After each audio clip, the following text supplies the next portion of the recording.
자, 오늘 본문 말씀은 이제 요셉이 바로의 꿈을 해석하고 그리고 이제 애굽의 총리가 되는 그 말씀이 41장의 말씀이죠.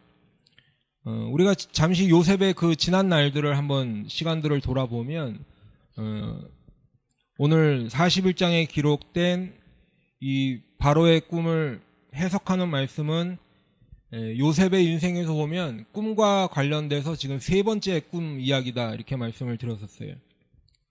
그리고 이제 오늘 바로 앞에 서서 이제 바로의 꿈을 해석하게 되는 이 요셉은 사실 요셉의 입장에서 보면 바로 앞에 서게 된다, 그 꿈을 해석하기 위해 서게 된다라는 것이 사실 굉장히 떨리는 일이죠.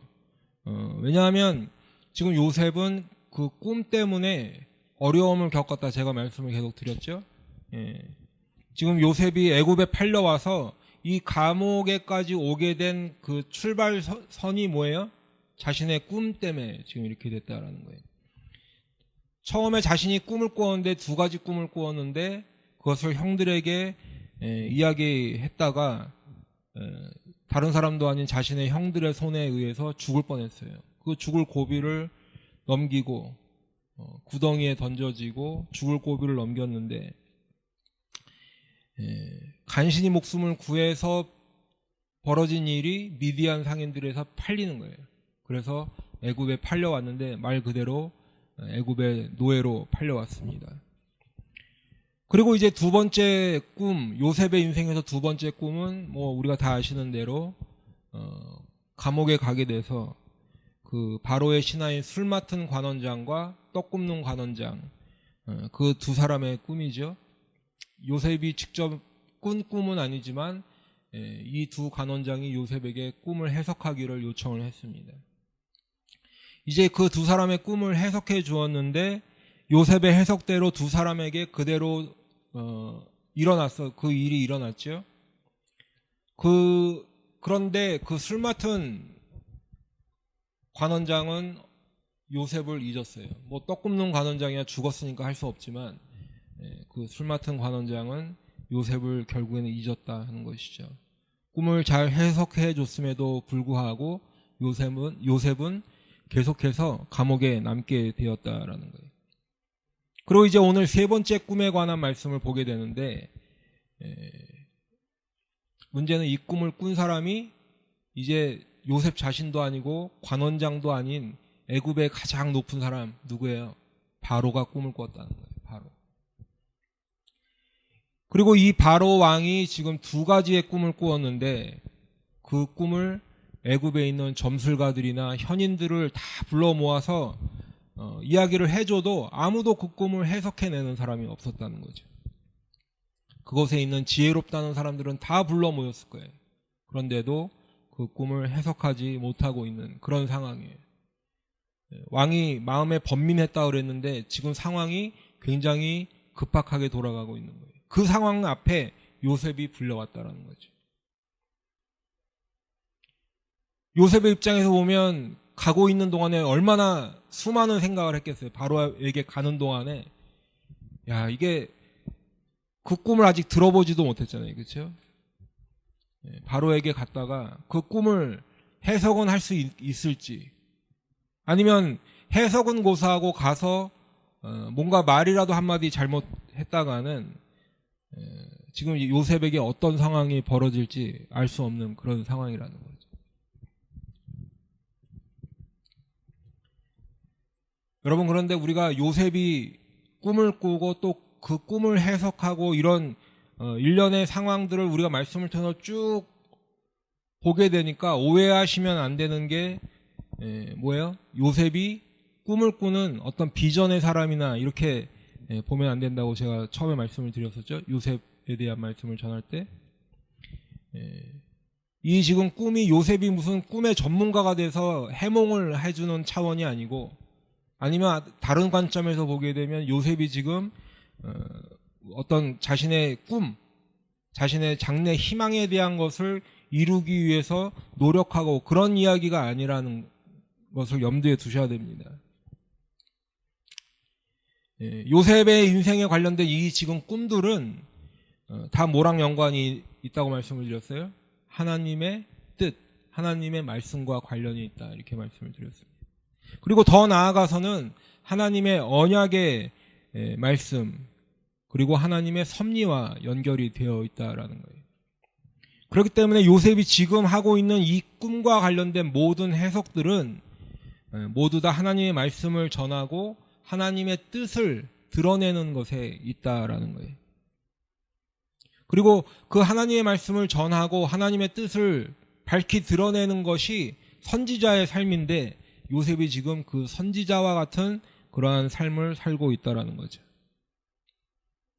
요셉이 지금 지난 13년 동안 고난의 시간, 어려움의 시간을 보내면서도 오직 한 가지 집중하고 있는 것이 있는데 그것은 바로 하나님의 뜻이라는 거예요. 요셉의 관심은 하나님의 뜻이 어디에 있는가 거기에 있다라는 거예요.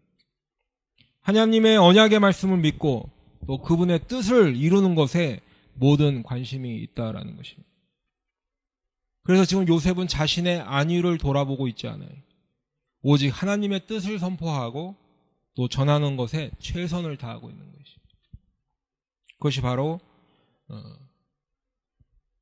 그것이 애굽의 왕 바로 앞이라고 해도 지금 요셉은 하나님의 뜻을 알기에 온갖 관심을 기울이고 노력하고 있다는 거예요. 그래서 두 관원장의 꿈을 해석해 줄 때에도 요셉은 뭐라고 했냐면 해석은 하나님께 있지 않으니까 했어요. 그리고 이제 바로 앞에 와서 그 꿈을 들었을 때에도 내가 아니라 하나님께서 바로에게 편안한 대답을 하시리이다 이렇게 말하는 거예요. 요셉이 지금 꿈을 해석하는 것이 자신의 지혜로 하는 것이 아니라 어떤 즉흥적으로 자신이 그냥 뭐 이렇게 그 앞뒤 두서없이 말하고 있는 것이 아니라 오직 하나님의 뜻을 발견해내고 그 뜻을 그대로 전하는 것에 있다라는 거예요. 그러면 어떻게 요셉은 그렇게 이 사람들의 꿈을 통해서 하나님의 뜻을 깨닫고 또 그것을 담대히 전할 수 있었을까? 그 원인은 바로 요셉은 매일의 삶 가운데서 하나님과의 친밀한 관계가 있다라는 거예요. 친밀한 관계. 그것을 우리가 어떻게 할 수 있어요? 요셉의 관심이 늘 하나님의 뜻에 있다고 지금 말씀을 드렸는데 그리고 지난주에도 요셉의 믿음의 기초에는 무엇이 있다고 말씀을 드렸어요? 하나님의 언약의 말씀과 그리고 자신을 어렸을 때 꿈을 통해 받은 하나님의 계획이 있다 말씀을 드렸죠. 아브라함으로부터 내려오는 말씀을 붙잡았고 그리고 자신에게 꿈을 통해서 주신 그 하나님의 계획을 의지하는 거예요. 매일의 삶 가운데 묵상하고 되묵상하고 또 묵상하고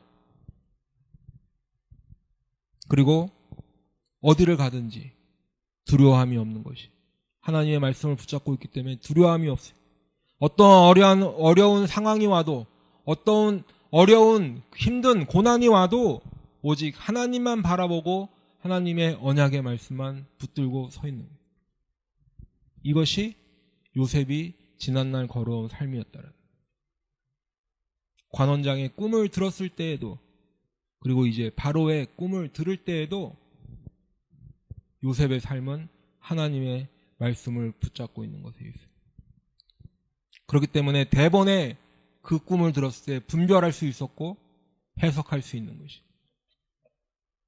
요셉의 지혜가 아니라 하나님이 주시는 지혜로 그렇게 하는 것이. 이제 요셉은 바로의 꿈 그것을 하나님이 주시는 지혜로 잘 해석했어요. 바로와 그 모든 신하들이 그 해석을 듣고 이 일을 좋게 여겼다 이렇게 기록하고 있어요. 바로는 이제 요셉을 향해서 하나님의 영에 감동된 사람이라고 부르고 있어요. 그뿐만 아니라 39절에 보니까 바로가 요셉에게 뭐라고 하는가 하면 하나님이 이 모든 것을 네게 보이셨으니 너와 같이 명철하고 지혜 있는 자가 없도다. 여러분 생각해 보세요. 바로는 지금 하나님을 모르는 애굽의 왕이에요. 그렇죠? 그런데 지금 그 바로의 앞에서, 바로의 입에서 지금 요셉과 잠시 몇 마디 나눈 후에 바로의 입에서 나오는 말이 하나님을 언급하고 있어요. 그리고 이 모든 것이 하나님께서 하고 계시다는 것을 누가 고백하는 거예요? 바로가 고백하고 있다. 조금 전에 그저 요셉이라는 이 작은 젊은 청년을 통해서 하나님에 대해서 들었는데, 그 바로가 이제 요셉을 하나님의 영에 감동된 사람이라고 부르고 하나님께서 하신다라는 것을 고백하고 있다라는 거예요. 오늘 이 자리에 모인 우리 모두도 부디 우리가 예수 믿지 않는 사람들에게 우리가 다 하나님의 영에 감동된 사람이라고 말을 듣는, 그런 평가를 듣는 우리 모두가 되기를 축복합니다. 예. 하나님의 영에 감동된 사람, 누가 봐도. 그런데 그게 우리 삶 가운데서 어떻게 가능할까요? 그게 어디서부터 될 수 있을까? 하나님의 영에 감동된 사람이라고 평가를 받을 수 있을까? 저는 그것을 믿음과 인성이라고 생각해요. 요셉은 믿음의 사람이면서 동시에 인성도 좋았다는 거예요. 훌륭했다는 거예요. 신실하고. 우리는 보통 이런 이야기들을 많이 하기도 하고 듣기도 하죠. 그 사람 믿음은 좋은데 성격이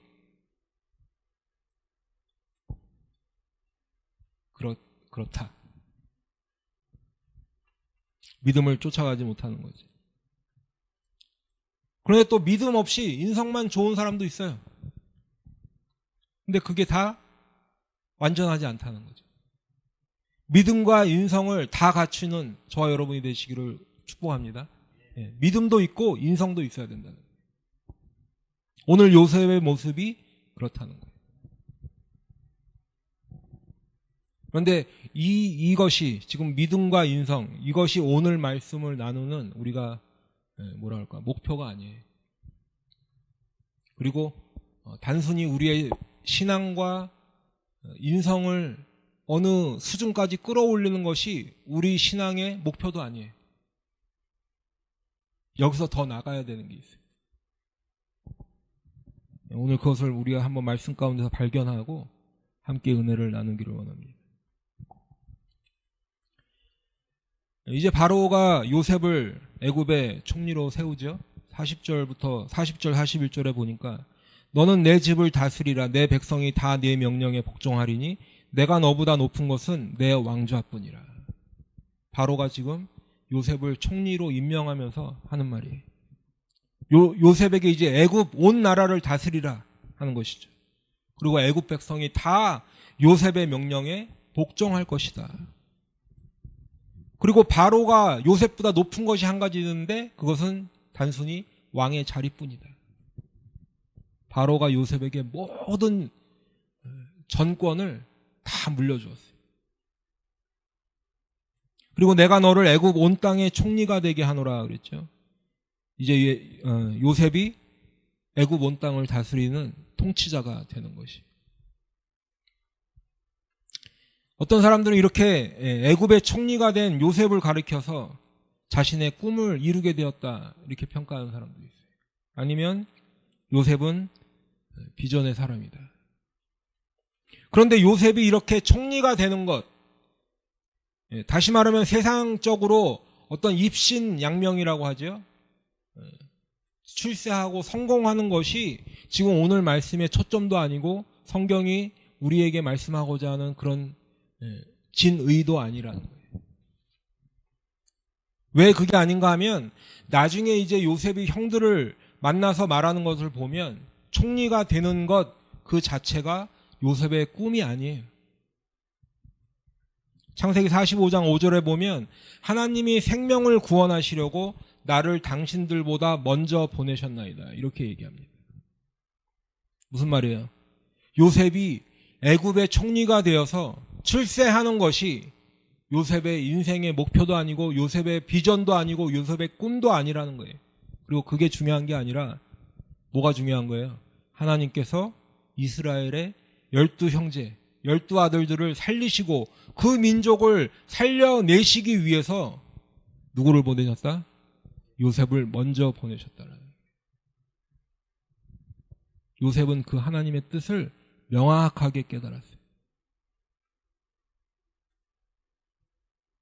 자신의 인생을 뒤돌아봤을 때 고난이 자신을 억울하게 해서 그 원한을 풀지 못해서 그 원한 한번 풀어보려고 애를 쓰는 것이 아니라 그 가운데서 역사하시는 하나님을 발견하는 거예요. 앞으로 자신의 삶을 어떻게 이끌어 나가시는지 그 하나님의 계획을 발견하는 거예요. 총리가 목적이 아니라 자기의 억울함을 풀기 위해서 그저 보디발과 그 아내를 어떻게 한번 혼을 내주기 위해서 자신을 판 형들을 야단치기 위해서 높은 자리에 올라가려고 하는 것이 아니라 하나님의 뜻을 발견하고 그분의 뜻을 이루는 것에 온 집중을 하는 거예요.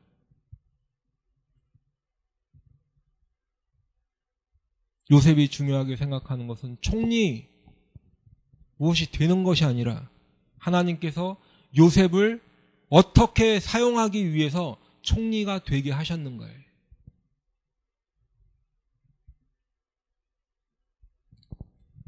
이제 바로가 요셉에게 자신의 인장 반지를 빼어주죠. 세마포 옷을 입히고 이제 금 사슬을 줍니다. 그리고 바로의 버금 수레를 내어줍니다. 이제 요셉은 애굽에서 바로 다음으로 요즘 말로 하면 2인자가 되었어요. 많은 사람들이 요셉의 앞에서 소리를 지르면서 엎드리라 얘기해요. 요셉에게 복종하라는 거예요. 여러분 생각해 보세요. 불과 어제까지만 해도 어디 있었어요? 감옥에 있었어요. 불과 어제까지만 해도 요셉은 발에 착고를 찬 노예였어요. 죄수였어요.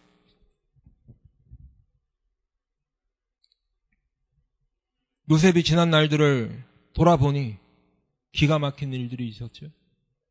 말도 안 되는 그런 일들이 자신의 인생에 있었어요.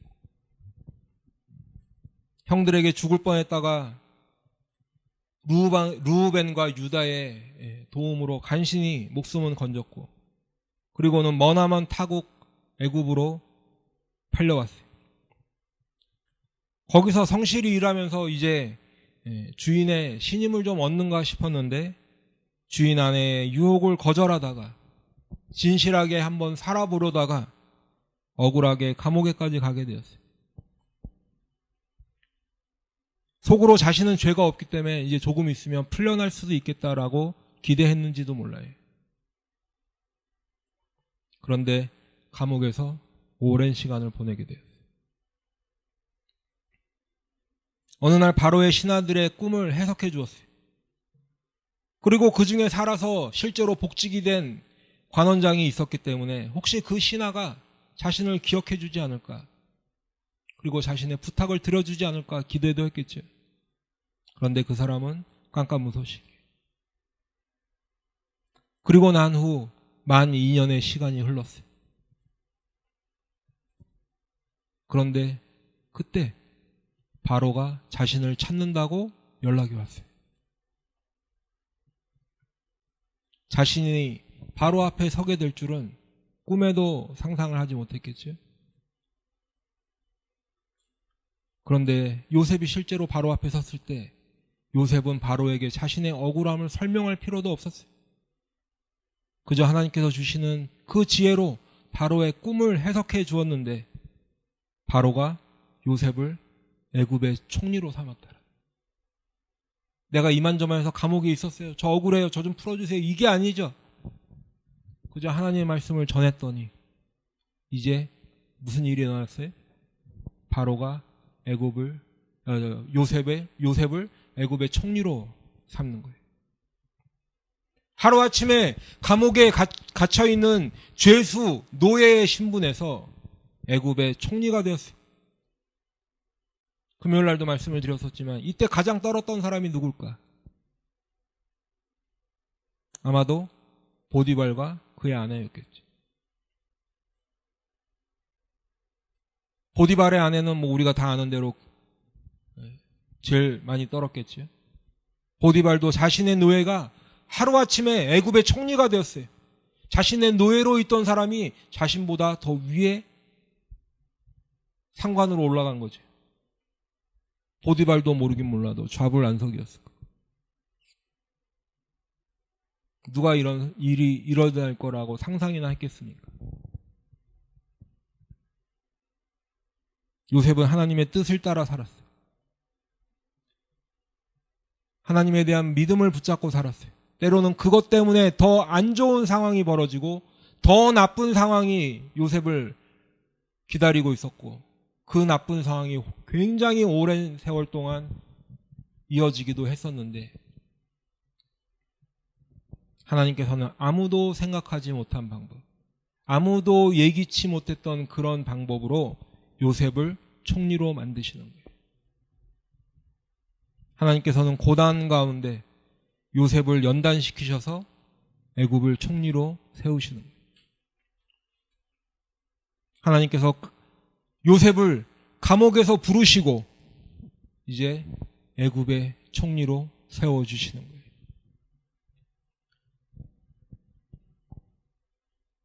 여러분, 세상에 많은 종교들이 있는데 제가 몇 번 말씀드렸고 뭐 다 아는 얘기지만 다른 종교와 우리 기독교가 다른 점이 뭐예요? 다른 종교는 사람들이 구원을 향해서 노력해야 돼요. 구원을 얻기 위해서 뭔가 그 신을 달래야 되고 정성을 쏟아야 되고 그리고 신을 향해 손을 내밀어야 돼.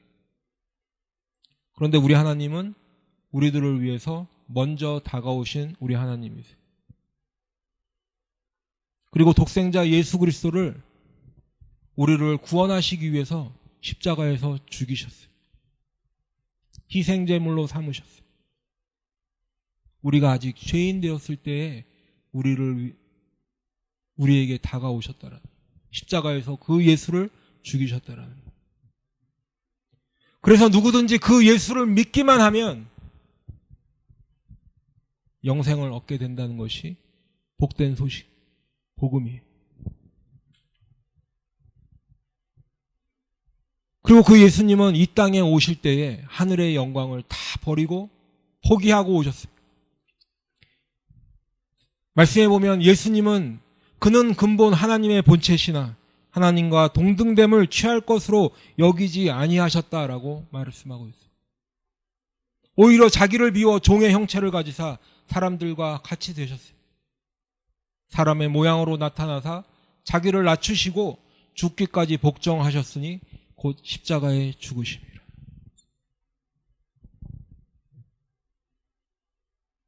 왜 이런 방법을 택하셨을까?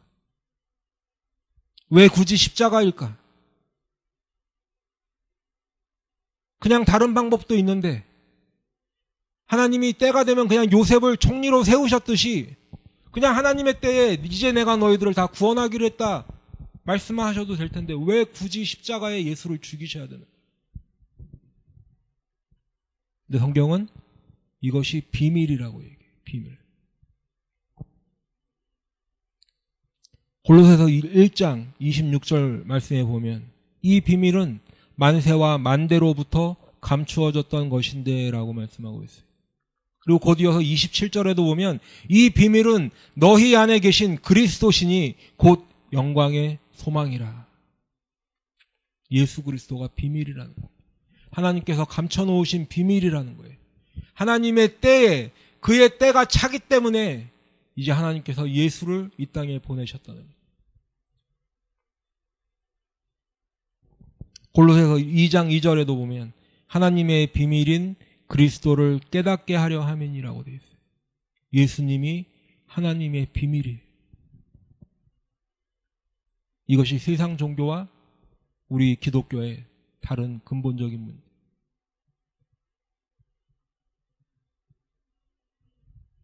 예수님께서 십자가에서 힘없이 죽어갈 때 누가 제일 기뻐했을까? 사탄 마귀가 제일 기뻐했겠죠. 자신의 가장 큰 무기라고 생각하는 사망 권세로 예수를 죽였어요. 마귀가 속으로 뭐라고 외쳤을까? 이제 완전히 내 세상이다 했겠지. 근데 사탄 마귀뿐만 아니라 그때 당시에도 골고다 언덕에서 바라보던 유대인들도 예수를 바라보며 메시아가 죽다니, 이런 생각을 하는 것이, 자신들이 바라던, 자신들이 기다리던 메시아는 그렇게 죽으면 안 되는 거예요. 이 땅에 와서 로마의 군인들을 물리치고 이제 유대인이 주인 되는 나라를 세워줘야 되는데, 그래서 예수가 병든 사람을 고치고 죽은 사람을 살릴 때 그 능력이 있구나, 예수님이 이 일을 해줄 줄 알았는데 골고다 언덕에서 힘없이 죽어가는, 십자가에 매달려 아무런 저항도 하지 못하는 그 예수님을 바라보고 있는 거예요. 대제사장들, 서기관들, 장로들이 십자가에 매달려 있는 그 예수를 희롱하며 십자가에서 내려오라고 외칩니다. 사람들은 엘리야가 와서 그를 구원하나 보자라고 하고 있어요. 하나님의 비밀의 경륜을 알지도 못하고 자신들을 죄에서 구원하시기 위해 이 땅에 오셔서 십자가에서 죽으시는 그분 앞에 오히려 조롱하고 비난하고 있다는 거예요. 세상이 그를 알지 못하였고 자기 땅에 오매 자기 백성이 영접하지 아니하였더니. 그런데 여러분, 이 십자가가 끝이 아니죠. 십자가에서 죽으셔야만 뭐가 있는 거예요? 부활이 있는 거예요. 십자가에서 죽으시고 무덤에 장사되어서 완전히 죽으신 예수님이 그 사망 권세를 깨뜨리는 부활로 다시 살아나시는 거예요.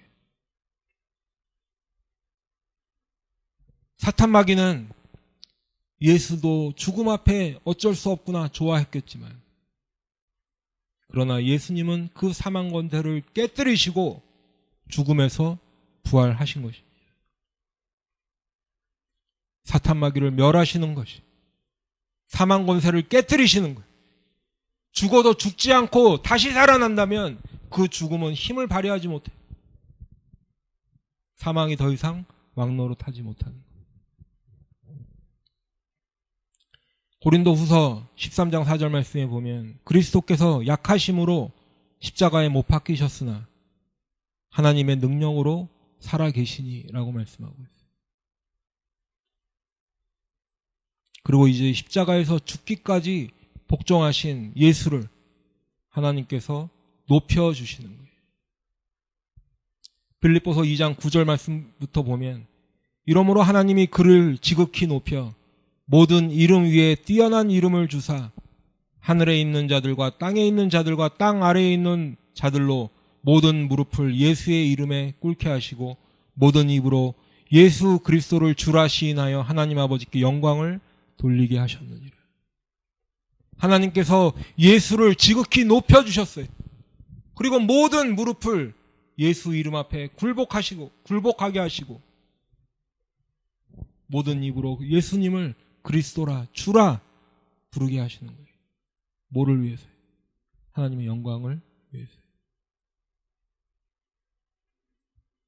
요한복음 8장 54절 말씀에도 보면 하나님 아버지께서 예수님을 영광되게 하시는 분이라고 말씀하고 있어요.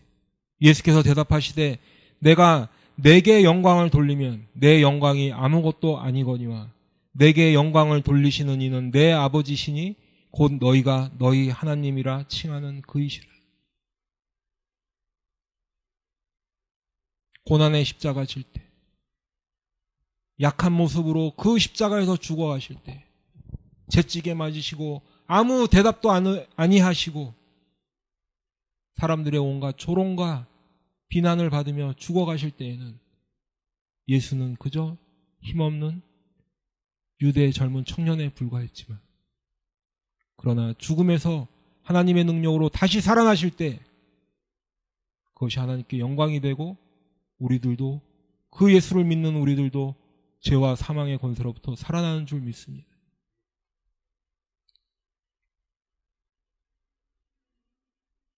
예수님은 십자가에서 죽으시고 그리고 이제 죽음에서 부활하셨는데 이제 마지막 남은 한 가지가 있어요. 아니 목사님, 십자가와 부활 말고도 또 있다는 거예요? 이제 주님께서 다시 오시는 일이 남아있어요. 그리고 이제 주님께서 다시 오실 때에는 영광의 주님으로 오실 것입니다. 주님께서 다시 오실 때에는 심판의 주님으로 다시 오실 거예요. 예수님께서 처음에 이 땅에 오셨을 때에는 초라하게 오셨고 사람들에게 환영받지 못하셨고 자기 백성의 손에 의해서 십자가에 못 박히셨지만 이제 다시 오실 주님은 영광으로 오시는 거예요. 마태복음 25장 31절 말씀에 보면 인자가 자기 영광으로 모든 천사와 함께 올 때에 자기 영광의 보좌에 앉으리니 말씀하셨어요. 마태복음 24장 30절 말씀에도 보면 그때의 인자의 징조가 하늘에서 보이겠고 그때 땅의 모든 족속들이 통곡하며 그들이 인자가 구름을 타고 능력과 큰 영광으로 오는 것을 보리라. 아멘. 주님 다시 오실 날과 시는 우리가 알 길이 없죠. 그러나 우리 주님께서는 반드시 다시 오신다 약속하시고 다시 오실 것인데 우리 주님께서 다시 오실 때에는 영광 가운데 오시는 것입니다. 우리 주님 다시 오실 때에는 심판하시는 심판주로 오실 것이고 우리 주님 다시 오실 때에는 다스리시는 왕으로 오시는 것입니다. 데살로니가 후서 1장 7절 말씀부터 보면 주 예수께서 자기의 능력의 천사들과 함께 하늘로부터 불꽃 가운데에 나타나실 때에 하나님을 모르는 자들과 우리 주 예수의 복음에 복종하지 않는 자들에게 형벌을 내리시리니.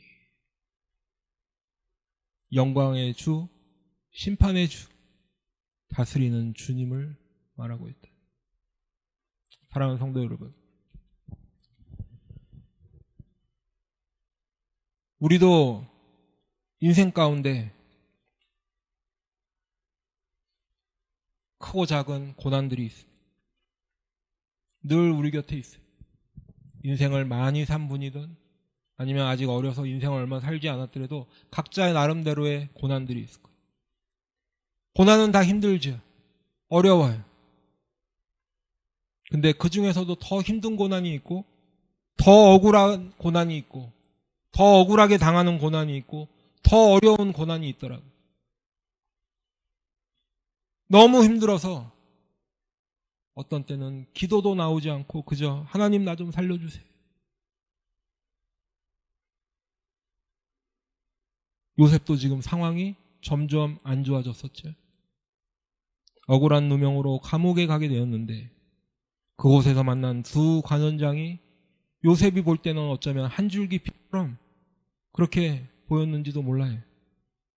그러나 그때 만일 그 관원장의 도움으로 요셉이 감옥에서 나오게 되었다면 그냥 감옥에서 나오는 것으로 끝나는 거죠. 요셉의 고난은 거기서 멈춰졌는지 몰라도 그걸로 그냥 끝이라는 거예요. 그리고 감옥에서 나와 봐야 요셉의 신분은 아직도 애굽의 노예예요. 예수님께서도 로마 군인들이 예수님을 잡으러 왔을 때 뭐라고 하셨어요? 내가 내 아버지께 구하여 지금 12군단 더 되는 천사를 보내시게 할 수 없는 줄 아느냐 하셨죠? 예수님이 그럴 능력이 충분히 분명히 있으신 분이에요. 그런데 그렇게 하셨어요? 안 하셨어요? 안 하셨어요. 왜냐하면 내가 만일 그렇게 하면 이런 일이 있으리라 한 성경이 어떻게 이루어지겠느냐 하셨죠. 예수님의 관심은 예수님 자신이 편한 길을 걷고 예수님의 안위를 걱정하는 것이 아니라 오직 하나님의 뜻을 이루시기를 바라는 그것에 있어요. 하나님의 뜻, 하나님의 뜻. 예수님은 아버지 하나님의 뜻이 무엇인지 명확하게 아셨고 또 그 하나님의 뜻을 이루기 위해서 철저하게 아버지 하나님께 복종하셨어요. 그리고 그 예수를 아버지 하나님은 영광스럽게 하시는 것입니다.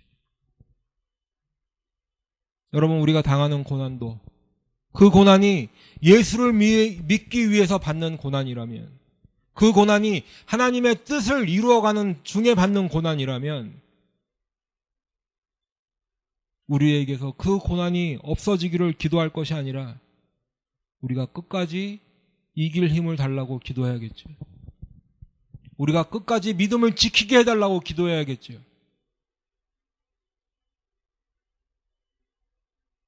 성경은 예수 믿는 우리에게 오히려 고난당하는 것이 당연하다고 말씀하고 계세요. 빌립보서 1장 29절 말씀해 보면 그리스도를 위하여 너희에게 은혜를 주신 것은 다만 그를 믿을 뿐 아니라 또한 그를 위하여 고난도 받게 하려 함이라. 여러분 어떡합니까? 예수를 믿으면 고난도 받아야 된다고 말하고 있어요. 그리고 그 고난 당하는 것을 당연하게 여길 뿐 아니라 오히려 기뻐하라고 말씀하고 있어요. 베드로전서 4장 13절 말씀해 보니까 오히려 너희가 그리스도의 고난에 참여하는 것으로 즐거워하라. 이는 그의 영광을 나타내실 때에 너희로 즐거워하고 기뻐하게 하려 함이라.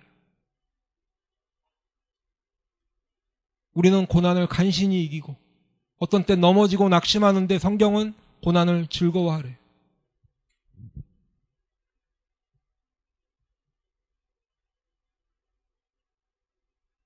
잘 되세요? 고난 가운데 즐거움이 잘 되세요?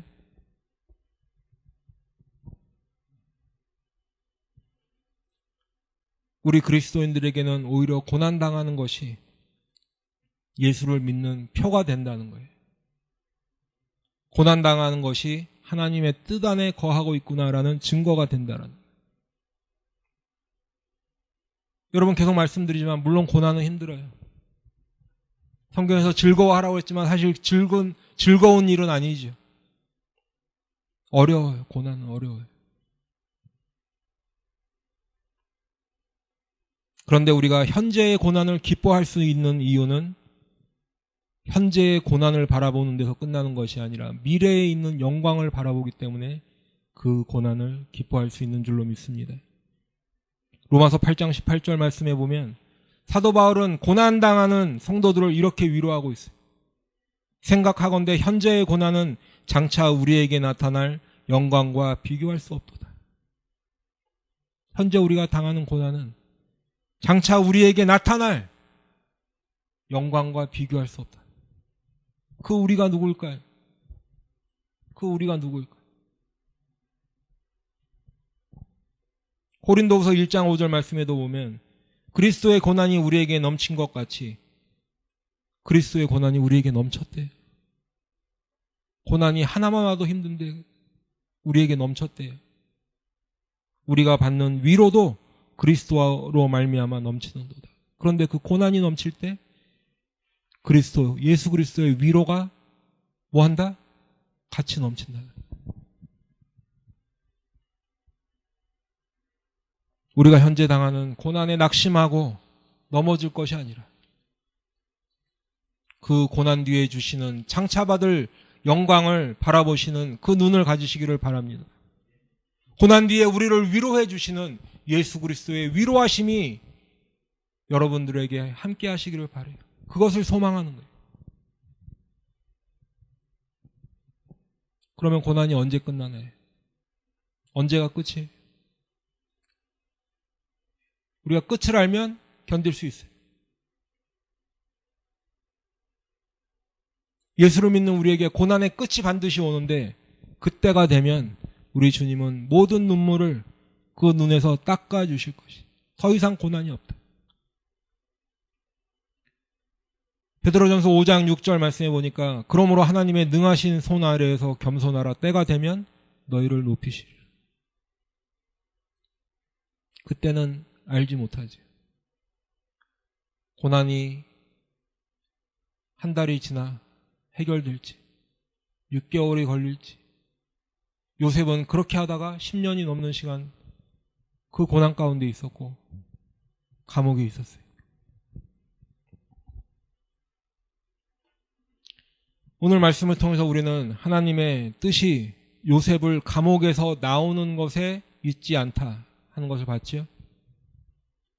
그렇다고 요셉이 총리가 되는 것 자체가 하나님의 뜻의 전부가 아니라는 것도 우리가 알게 되었어요. 그러나 그렇게 하나님의 뜻을 따라 살아가는 요셉은 정작 본인 자신은 고난을 당하고 이해하지 못할 상황 가운데 겪으며 그렇게 살아가고 있어요. 다 지나니까 이게 하나님의 뜻이었구나 알지. 여러분 그 중간에 있는 요셉의 삶을 생각해 보세요. 요셉이 그동안에도 그것이 다 하나님의 뜻 가운데 있을 것이구나.